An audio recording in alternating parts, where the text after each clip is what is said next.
Hola, tanto dolor la semana pasada con las repeticiones de contenidos y esta semana caímos de nuevo. Esta vez fue con la serie del caricaturista Meo por elecciones, las habrán visto, son unas viñetas que se aparecen entre la información, tanto en el digital como en el impreso, un magnífico trabajo, pero resulta que esta semana terminamos publicando la misma viñeta en 2 días seguidos por un despiste de Julio que montó la caricatura del día anterior para reservarle el espacio en la página y luego se olvidó de montar la nueva. Terribles estas repeticiones. Pero bueno, fue la destitución de Petro obviamente lo que generó un pequeño caos aquí en la redacción esta semana. Y de hecho, pues todo lo que pasó me sirve para contestar con ejemplos una de las preguntas de ustedes, de @álvaroramos78, quien me pregunta cuánto tiempo es el mínimo para volver a recomponer el periódico cuando hay un extra de última hora. Obviamente, pues depende de la hora en que se produzca esa noticia y hay cosas que alcanzamos a hacer y otras que definitivamente no podemos, como nos sucedió de hecho esta semana. Ya nos habíamos llevado un primer susto el martes pasado, en la noche, pues cerramos nuestra edición con la decisión del Consejo de Estado tumbando las tutelas que favorecían a Petro, pero sobre la medianoche se presentó la decisión de la Comisión Interamericana de Derechos Humanos, dándole medidas cautelares al exalcalde ya Petro. Ya habíamos cerrado la edición, ya incluso Ricardo, nuestro editor de cierre, se había ido para su casa. Recibí en el celular un mensaje de texto suyo que decía: salimos chiviados mañana. Y así me fui a dormir maldiciendo por esas ineficacias que tiene el periódico impreso. Sin embargo, Oscar se había quedado acá ayudando en unos adelantos de unos especiales editoriales y se echó al hombro el cambio, alcanzó a avisar, separó la rotativa, hizo una veloz actualización y en la mayoría de la edición pudimos salir actualizados. Una buena reacción de Oscar y bueno, suerte también de que estuviera a esa hora por acá en el periódico. Pero al día siguiente no tuvimos tanta suerte.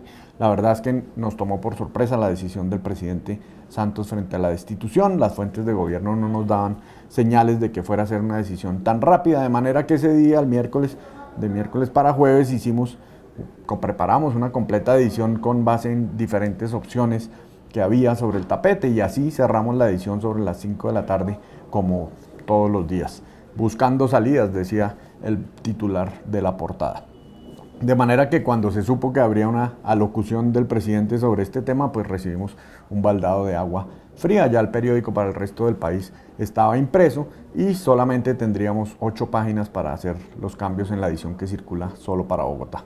En medio del corre-corre, lo que más me preocupaba a mí personalmente era que el editorial no había quedado dentro de esas 8 páginas, o sea que no se podía cambiar y iba a quedar totalmente desactualizado, pues realmente señalaba que el camino de ir a la revocatoria lucía como el más adecuado. Finalmente, a las carreras y con un costo adicional importante, pues nos dimos la pela y decidimos votar, digamos, eso que estaba impreso, escribir un editorial en 20 minutos, nada fácil con semejante tema, y volver a imprimir esas páginas. Y luego, claro, a cambiar ya las 8 páginas que sí podíamos intervenir. Al final salió una buena edición, pero solamente en Bogotá. El oso se mantuvo para el resto del país, de manera que ahí sí no quedó más remedio que pasar la amargura burlándonos nosotros mismos una vez cerramos el periódico. Por ejemplo, una de las notas que se fue decía en esa primera edición, comenzaba diciendo: lejos está de acabarse el novelón del caso Petro. Nos burlamos mucho de su autor, Juan David, y bueno, también se burlaron mucho de mí con el editorial. El otro gran evento de la semana pues fue la prueba a la calculadora humana el pasado viernes. Si recuerdan, nuestro colaborador Klaus Ziegler había hecho un escrito hace unas semanas, un análisis en el que planteaba dudas sobre las capacidades matemáticas de Jaime García, que se conoce como la calculadora humana por los cálculos numéricos que hace, y retaba a Ziegler en ese artículo a García para que aceptara un reto, hacer una prueba rigurosa, digamos, para comprobar sus habilidades. Invitamos a 3 matemáticos de la Universidad Politécnica de Cataluña, uno de la Nacional de Colombia, otro de los Andes, el otro, y convocamos a un acto en la Universidad Jorge Tadeo Lozana. Trajimos al señor García y transmitimos todo por nuestro .com.